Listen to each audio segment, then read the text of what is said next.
వృషభ రాశి వారికి ఈ వారం సాధారణమైనటువంటి ఫలితాలు గోచరిస్తూ ఉన్నాయి. ఈ రాశి వారికి లాభస్థానంలో ఉండేటువంటి శుక్రుడు, రాహువు, అలాగే ఈ వారంలో ఉండేటువంటి చంద్రుడు, ఈ 3 గ్రహాలే ప్రధానంగా అనుకూలించేటువంటి గ్రహాలు. అయితే గురుని యొక్క వక్ర త్యాగము ఈ వారంతో మనకి కనబడుతూ ఉన్నది. అలాగే కుజుడు కూడా 2వ స్థానమందు వక్రించి సంచారం చేస్తూ ఉన్నారు.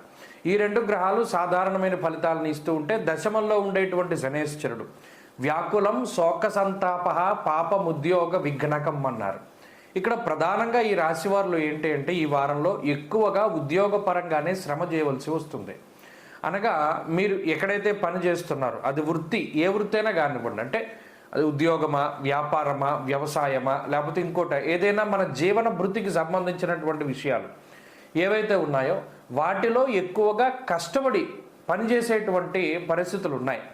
అలాగే ఒక ఉదాహరణకి 24 గంటలు ఉంటే దాంట్లో ఎక్కువగా ఒక 12-13 గంటల పాటు పని మీదనే గడిపేటువంటి పరిస్థితులు ఈ వారంలో గోచరిస్తూ ఉన్నాయి.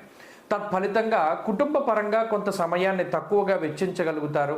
అలాగే మీ పర్సనల్ పనులు ఏవైతే ఉన్నాయో, పలానాది ఇష్టం, పలానా చోటకి వెళ్ళాలి, లేదా పలానా వాళ్ళని కలవాలి, లేదా ఏదైనా మనకి మనసుకి నచ్చినటువంటి ఉంటే అవి చేయలేకపోతారు.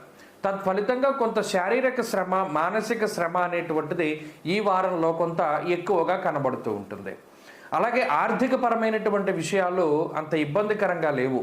సమయానుకూలంగా మీకు కావలసినటువంటి ధనం మీ చేతికి రావడము, మీరు చేయవలసినటువంటి శుభ కార్యక్రమాలు కానీ, లేదా మీకు జరిగేటువంటి శుభ కార్యక్రమాలు కానీ, ఇవన్నీ కూడా చక్కగా సానుకూలంగా సాగడానికి అవకాశం ఉంటుంది. ఇక్కడ ప్రధానంగా కుటుంబ సభ్యులు కానీ, తోబుట్టువులు కానీ, బంధువులు కానీ సకాలంలో మీకు ఉపయోగపడరు. వారు మీకు ఉపయోగపడతారు, కానీ మీకు కావలసినటువంటి సమయంలో వారి యొక్క సహాయం ఉండదు. ఇది కూడా కొంత బాధిస్తూ ఉంటుంది. ఆరోగ్యపరమైనటువంటి విషయాలు చాలా మిశ్రమంగానే గోచరిస్తూ ఉన్నాయి. కొన్ని సందర్భాల్లో అనారోగ్య సమస్యలు ప్రమాదం కాకపోయినప్పటికీ దినచర్యలో మార్పులను తీసుకొస్తూ ఉంటాయి.